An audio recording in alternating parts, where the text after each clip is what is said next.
ختم. اب فرشتہ عرض کرے گا باری تعالیٰ آپ کی ذات باقی اور میں باقی. حق تعالیٰ شان فرمائیں گے کہ تو بھی مر جا. تو اللہ کے حکم سے اسرائیل ملک الموت بھی ختم. تو کس کی ذات باقی؟ اللہ جل شان ارشاد فرمائیں گے بتاؤ کہ آج کس کی حکومت ہے. تو آج تو کوئی مجازی کہنے والا بھی نہیں ہوگا. حق تعالی شان ارشاد فرمائیں گے کہ آج اس واحد القہار کی حکومت ہے.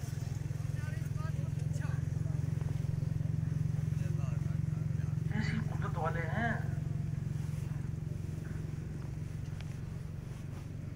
بنانے پر بھی قادر اور فنا کرنے میں بھی قادر.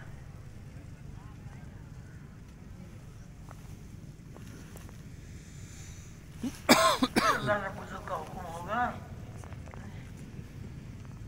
پھر فرشتہ پیدا کیا جائے گا اور پھر سور پھونکا جائے گا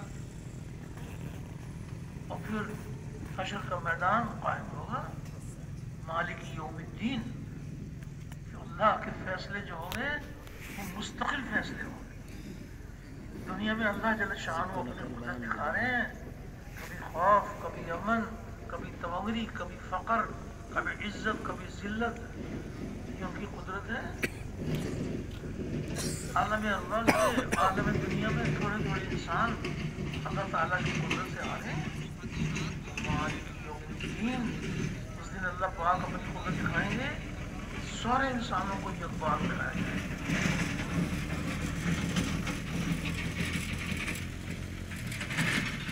مالک یوم الدین ایسی ذات ہے وہ قاضی بن کر فیصلہ نہیں کریں گے، مالک بن کر فیصلہ کریں. مالک اپنی ملکیت میں جیسے چاہے تصرف کرے، جس کو چاہے بخش دے. وہ قدرت والا ہے.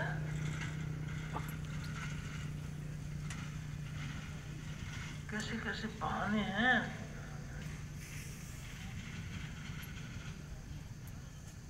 کس قدر بہانے ہیں اپنے بندوں کو معاف کرنے کے لیے، درگزر کرنے کے لیے.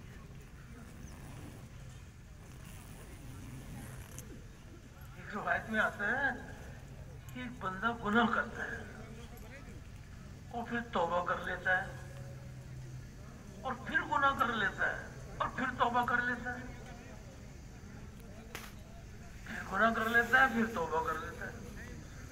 اللہ پاک ارشاد فرما رہے ہیں کہ یہ میرا بندہ نہ مجھے چھوڑتا ہے اور نہ گناہوں کو چھوڑتا ہے. اس کی توبہ بھی ایسی شاندار ہوگی کہ نہ مجھے چھوڑتا ہے اور نہ گناہوں کو چھوڑتا ہے. اور میں نے اس کی بخشش کر دی. ایسی قدرت والے ہیں. مالک یوم الدین. اللہ کے فیصلے مستقل فیصلے ہوں گے. جن کی کامیابی کا فیصلہ ہوگا وہ ہمیشہ کی جنت میں چلے جائیں گے. جن کی ناکامی کا فیصلہ ہوگا وہ جہنم میں چلے جائیں گے. اور جن کے بارے میں فیصلہ ہوگا کہ ایک نہ ایک دن ان کو جہنم کی آگ سے نکال کر ان کو جنت میں داخل کر دیا جائے تو ان کو بھی جنت میں داخل کر دیا جائے. تو جب سارے جنت والے جنت میں چلے جائیں گے، جہنم والے جہنم میں رہ جائیں گے، تو ایک منادی کی پکار پر سارے جنتی جنت کے کناروں پر آ جائیں گے اور جہنم والے جہنم کے کناروں پر آ جائیں گے. یہ غیب کی خبریں سنائی گئی ہیں. کس قدر اللہ جل شان نے اپنے بندوں کی رہنمائی فرمائی.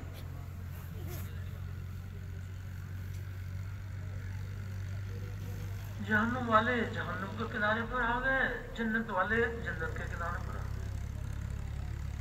تو وہاں جہنم والوں کو ان کے حصے کی جنت دکھائی جائے.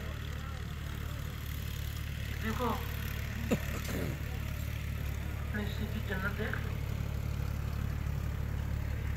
جو جنت کو دیکھیں گے تو اس قدر صدمہ اتنا غم ہوگا کہ ہم اتنی بڑی کامیابی سے محروم ہو گئے ہیں.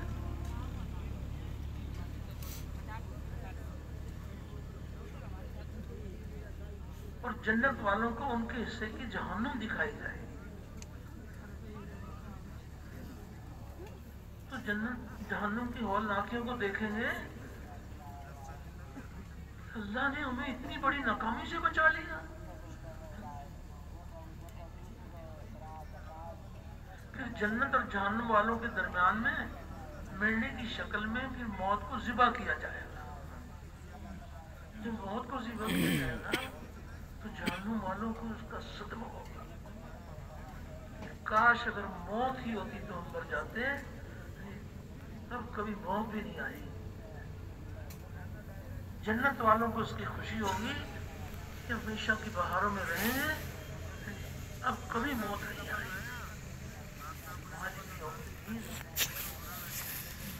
کیسی کیسی پیاری خبریں سنائی گئی ہیں.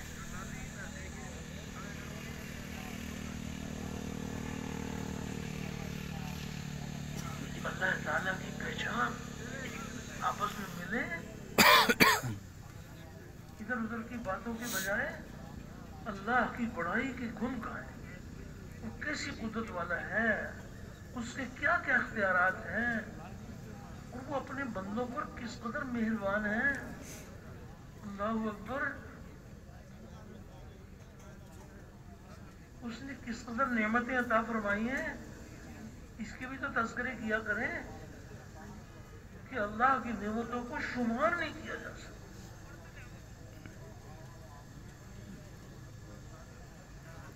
وہ کتنے بڑے محسن ہیں, ان کے کیا کیا احسانات ہیں ہم پر.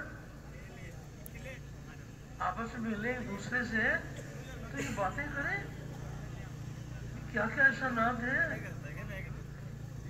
کوئی ایک احسان ہے دیکھنے کے لیے آنکھ, اللہ اکبر. اتنی سی ڈبیا کیا اپنی اللہ قدرت دکھا رہے ہیں کہ دیکھو ہمیں پہچانو. آدمی نظر اٹھا کے آسمان کو دیکھتا ہے, اتنی سی آنکھ اتنا بڑا آسمان دکھا دیتی ہے. اور کس قدر آنکھوں کے فائدے ہیں. آج اللہ کی نعمتوں کا احساس نہیں ہوتا, جس کے پاس آنکھ نہیں ہے اس سے پوچھو.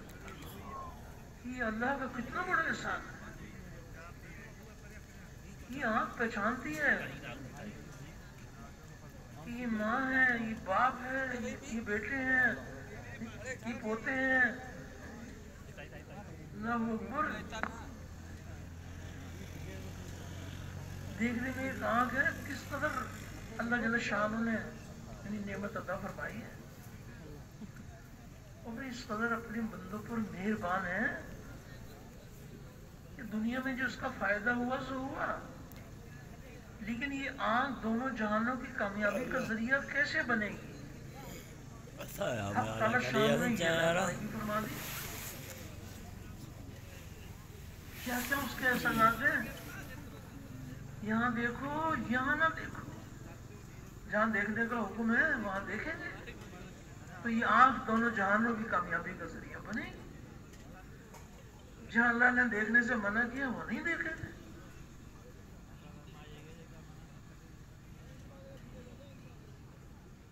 اتنا بڑا احسان.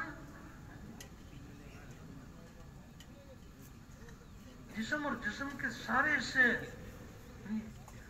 کیسے یہ اللہ کے خزانے لوٹ سکتے ہیں. سننے کے لیے کان عطا فرمائے, اللہ اکبر. اتنی بڑی نعمت ہے.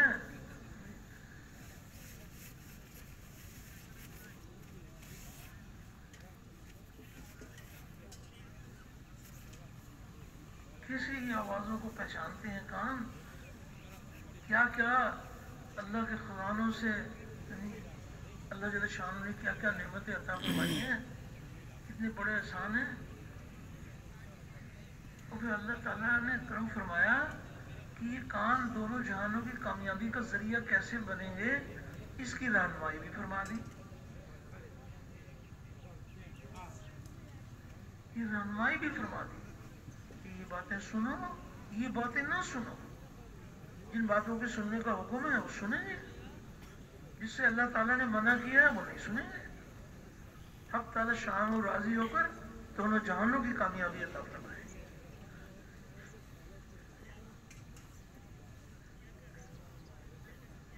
آنکھوں کی بندگی، اللہ جل شانہ ایسی قدرت والے ہیں، کیسے اپنے بندوں کی رہنمائی فرمائی کہ آنکھ کی اللہ کی بندگی کیسے کرے، کان اللہ کی بندگی کیسے کرے، بولنے کے لیے زبان عطا فرمائی، یہ بول بولو، یہ بول نہ بولو. جس بولنے کا حکم ہے وہ بولیں گے، جس سے منع کیا ہے اس سے رک جائیں گے. منع کیا گیا کہ جھوٹ نہ بولو، غیبت نہ کرو، چغلی نہ کرو. تمہارے ہاتھ سے، تمہاری زبان سے کسی کو تکلیف نہ پہنچے. قدم قدم پر رہنمائی. سچ بولو، نیکیوں کا حکم کرو، برائیوں سے منع کرو. کتنی باتیں بولنے کی ہیں وہ بولو، جسے منع کیا اسے رک جاؤ. تو حق تعالی شان دونوں جہانوں کی کامیابی کا دروازہ کھولے. ہاتھوں سے اس چیز کو پکڑو، اس چیز کو نہ پکڑو. پیروں سے یہاں چل کے جاؤ، یہاں چل کے نہ جاؤ.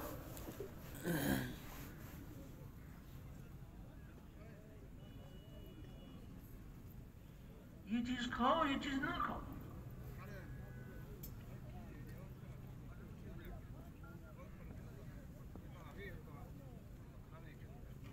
کھانے کا بھی حکم دے دیا اللہ نے.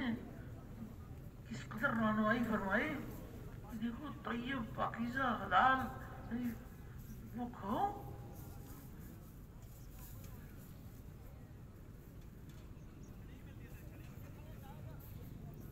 تو بات یہ چل رہی تھی کہ اللہ تعالیٰ کے کیا کیا احسانات ہیں.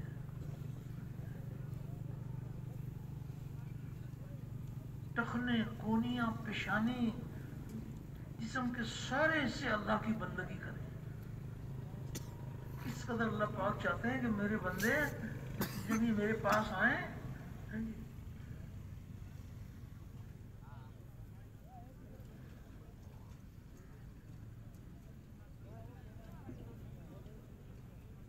تو ان کے اعمال نامے سجے ہوئے ہو، ان کا ایمان چمک رہا ہو.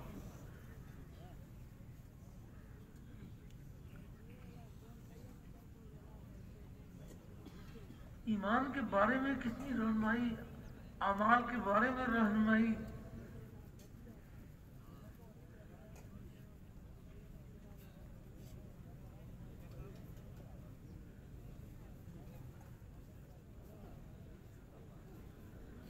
یہ یقین دل میں اتر جائے کہ جہاں جہاں سے جو کچھ ہوتا ہوا نظر آ رہا ہے وہ یہاں سے نہیں، اللہ تعالیٰ کے حکم سے، اس کے ارادے سے، اس کے چاہنے سے ہو رہا ہے.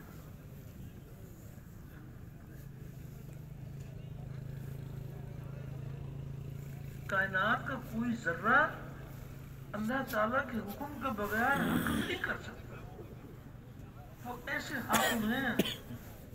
جب یہ بات دل میں اتری ہوگی تو اللہ کی ذات پر کتنا پیار آئے گا کہ ایسے حاکم کہ جس کو بنایا ہے وہ ان کے حکم کے بغیر، ان کے ارادے کے بغیر کچھ نہیں کر سکتا. بنانے والا بنے ہوئے کے بغیر سب کچھ کر سکتا ہے.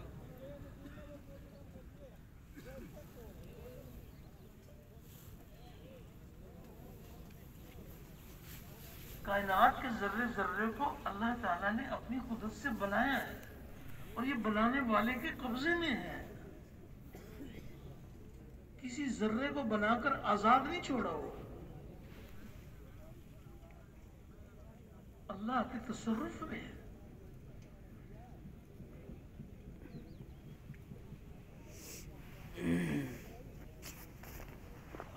وہ نہیں ہوگا جو مخلوق چاہے گی، وہ ہوگا جو اللہ چاہے. انسان کسی کام کو کرنا چاہتا ہے اللہ بھی چاہ لیتے ہیں وہ کام ہو جاتا ہے. انسان کسی کام کو کرنا چاہتا ہے اللہ تعالیٰ نہیں چاہتے تو وہ کام ہو جائے گا. تو کام کس کے چاہنے سے ہوتا ہے؟ اللہ کے چاہنے سے ہوتا ہے.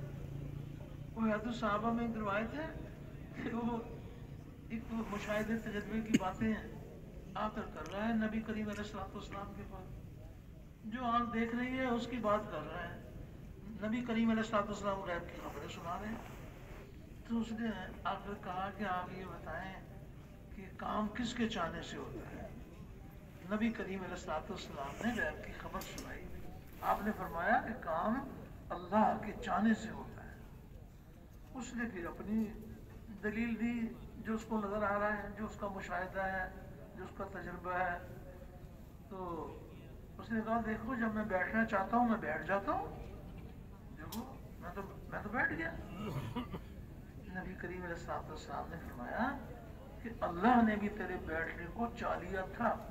پھر اس نے اپنی جو اس کا مشاہدہ تجربہ ہے کہ دیکھو جب میں کھڑا ہونا چاہتا ہوں میں کھڑا ہو جاتا ہوں. دیکھو میں تو کھڑا ہو گیا. آپ نے فرمایا اللہ نے بھی تیرے کھڑے ہونے کو چاہ لیا تھا. پھر اس نے دلیل پیش کی کہ جب میں کھجور کا درخت کاٹنا چاہتا ہوں میں کاٹ لیتا ہوں نہیں کاٹنا چاہتا نہیں کاٹتا. آپ نے فرمایا اللہ نے چاہا تو کٹے گا اللہ نے نہیں چاہا نہیں کٹے گا. اس گفتگو کے دوران میں جبرائیل علیہ السلام اللہ کا پیغام لے کر نبی کریم علیہ السلام کی خدمت میں آئے اور جبرائیل علیہ السلام نے عرض کیا کہ آپ نے جو اس کو یہ دلیل دی ہے یہ دلیل بھی اللہ نے آپ کو سجائی ہے. جیسے ابراہیم علیہ السلام کو سجائی تھی ایسے آپ کو سجائی ہے. تو کام کس کے چاہنے سے ہوتا ہے؟ اس سارے بھائی بتاؤ بھائی.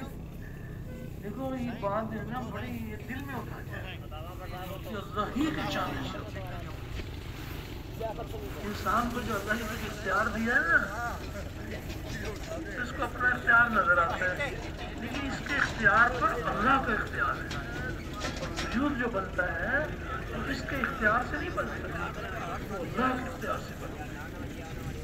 وجود کے سارے سلسلے ایک ذات کی قدرت سے چل رہے ہیں. سب کے سب وجود پانے والے ہیں وجود دینے والے نہیں. بیان تو پورا دے کہ کر دے رہا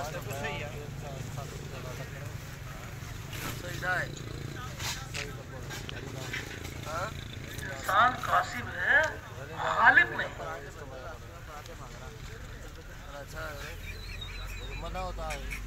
کوشش کر سکتا ہے کسی کام کے اس کا وجود نہیں بنا سکتا. انسان تدبیر کر سکتے ہیں تخلیق نہیں کر سکتے. اور دھوکہ انسانوں کو لگتا ہے کہ تدبیر بھی ہم کرتے ہیں اور تخلیق بھی ہم کرتے ہیں.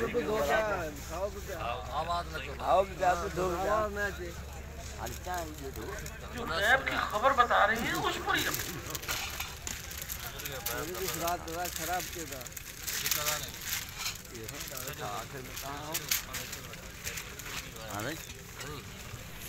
تو جہاں جہاں سے جو کچھ ہو رہا ہے وہ اللہ تعالیٰ کے حکم سے اس کے ارادے سے اس کی مشیت سے ہو رہا ہے.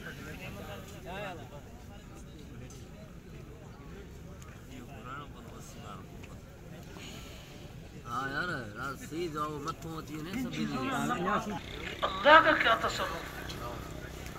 کوئی پتا ان کے حکم کے بغیر نہیں گر سکتا. اسرافیل علیہ السلام چھوٹی مخلوق کو لے لو یا بڑی مخلوق کو لے لو. اسرافیل علیہ السلام کیا چیز لے کر کھڑے ہوئے ہیں؟ سور لے کے کھڑے ہوئے ہیں. تو کس کے حکم کے منتظر ہیں؟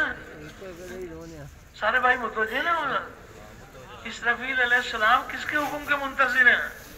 اللہ کے حکم کے منتظر ہیں. ہزارہ سال کھڑے رہے حکم آئے گا تو سور پھونکیں گے. اللہ کی پہچان کیسی قدرت والا ہے.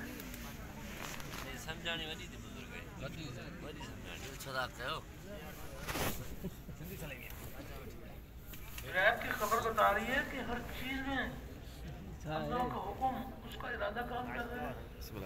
مشاہدہ تجربہ بتا رہا ہے انسانوں کا مشاہدہ تجربہ یہ بتا رہا ہے کہ کچھ اللہ سے ہوتا ہے، کچھ جو ہے نا بندوں سے ہوتا ہے. ان کی نظر یہ بتا رہی ہے.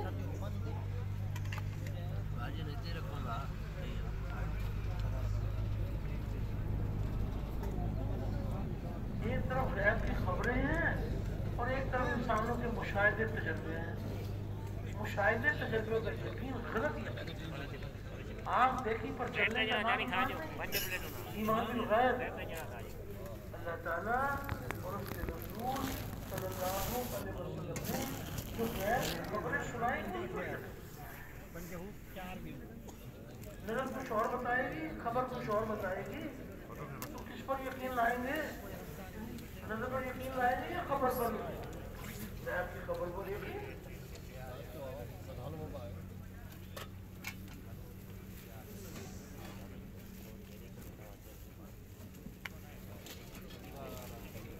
نظر یہ بتا رہی ہے کہ نہیں بھائی اللہ کے غیر سے بھی ہوتا ہے. یہ پانی اللہ تھوڑی ہے تو اللہ کا غیر ہے.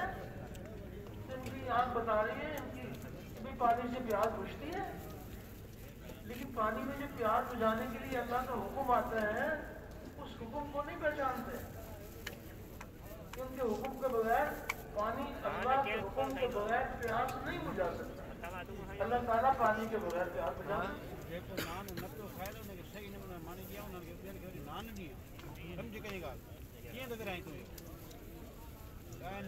پانی میں اللہ کا حکم آ رہا ہے، اس پانی کو پہچانتے ہیں.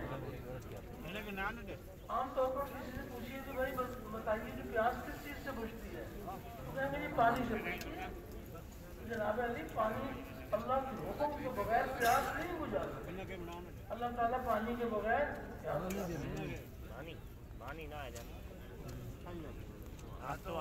اگر کسی کی پیاس کو بڑھانے کا ارادہ کر لے تو یہی پانی پیاس کے بڑھنے کا ذریعہ بن جائے اور پیاس زیادہ ہو جائے گی. اور وہ چاہیں تو پانی کے بغیر پیاس نہیں کرتے. اصحاب کہا نہ ہم نے کھایا نہ پیا، یہ سال زندہ رہے کہاں کہ بھائی سارے بھائی متوجہ نا میرا کتنے سال زندہ رہے؟ 17 سال زندہ رہے. وہ کیا زندہ رہتے ہیں، ان کا خدا زندہ رہتا ہے. کھلانے پلانے کے پابند نہیں ہے، کھلانے پلانے کی زندگی نظر آ رہے ہیں کہ اللہ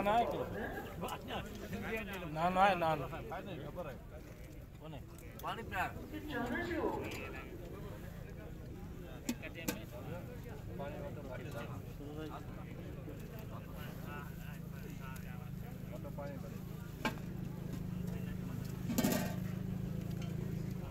غیب کی خبر بتا رہی ہے واللہ غالب علی امرہ. غیب کی خبر ہے کہ ہر چیز پر ہمارا حکم غالب ہے. اللہ نے فرمایا اس پر یقین.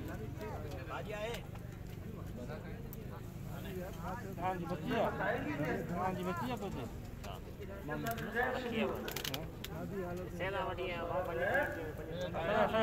بغیر کچھ نہیں کر سکتا. اللہ تعالیٰ سارے غیر کے بغیر سب کچھ کر سکتا. یہ یقین دلوں کی گہرائیوں میں اتر جائے اور یہ یقین دل میں اتر جائے کہ کامیابی اللہ کے ہاتھ میں ہے. اللہ کے سوا کوئی کامیابی دینے والا نہیں ہے اور کامیابی کا ذریعہ مال ملک منصب جاگیر نہیں ہے. کامیابی کا ذریعہ ہمارے نبی کریم صلی اللہ علیہ وسلم والے اعمال عملوں سے کامیابی کا یقین دلوں میں اتر جائے اور مادی اسباب سے کامیابی کا یقین دلوں سے نکل جائے. یہ جتنے مادی اسباب ہیں ایک ذرہ اللہ نے بیکار نہیں بنایا. یہ مادی اسباب اللہ تعالیٰ نے ہمارے امتحان کے لیے بنائے ہیں. اطمینان کے لیے نبی کریم علیہ السلام کے مبارک اعمال عطا فرمائے. اعمال پر اللہ کے وعدے ہیں. کسی کے پاس اعمال نہیں ہے اور مادی اسباب ہیں، مال بھی ہے، سونا چاندی بھی ہے، ڈگری بھی ہے، لیکن نبی کریم صلی اللہ علیہ وسلم والے اعمال نہیں ہیں. تو یہ مادی اسباب کامیابی کا ذریعہ نہیں بنائیں گے اس وقت. تو اعمال